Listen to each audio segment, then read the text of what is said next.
Hi, Career Sighted. I'm Geoff Geestman, and I'm a carpenter. A carpenter is basically somebody who works with wood. I want to refer myself sometimes as a wood doctor. I can do a house from the ground up. It's all boxes and then whatever you want to do on the outside. It's not set hours. You get hired at first by the hour, but mostly each phase gets contracted out. They call it a piece worker, and everything on a house is by the square foot. It's where your pay fluctuates. By the faster you work, the more money you make. If you were to do framing, if you just want to do walls, you could just frame walls. And then there's roofers that just do the framing of the roof. Each and every day, it's something different. Houses are just like cars that something wears out. Somebody asked me to, say, replace a door and not have to do the trim, because the trim surrounds the door. They said, oh, can you do this and can you do that? And then I end up doing more stuff for them. And most of my work is from referrals. As a carpenter, I can work anywhere in the world. There's always work. Anybody can do it. You have to be able to use tools. And there's dangerous tools. You just got to learn how to do it the right way. The most important thing in construction is math.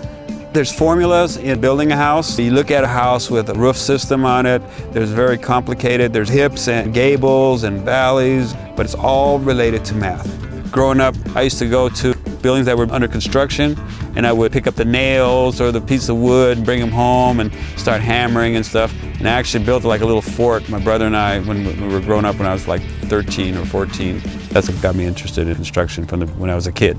And doing director sets and stuff like that, I go, well, you know what? Maybe if I go to school and become a carpenter, I can go build my own house, and then you can build it any way you want to.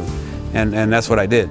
There was a city college, but they had a course where you actually hands-on build a house on campus. You had your class for 2 hours, and then for 2 or 3 hours, you'd go out there and build onto the house. After the 2-year program was done, the house would be completed because each semester they would do a certain phase of it. It might have been like 20 students. All the students did all the work. The best experience you can get is on-the-job training. While I was working on jobs, people would always come and say, do you have any work for us? You always have to enter something at the bottom, and at the bottom in construction is being a laborer. So labor, you have to go get tools and clean up the job, but you actually, what happens is you learn things as you do those jobs. Depending on how good you are as far as math and working with tools, you could excel really fast. It's fun. I mean, you become friends with everybody. I grew up with erector sets, models, putting stuff together, and house is just a big version of it. So it's great. It's great. I mean, and you get paid for it. Thanks, Career Sighted.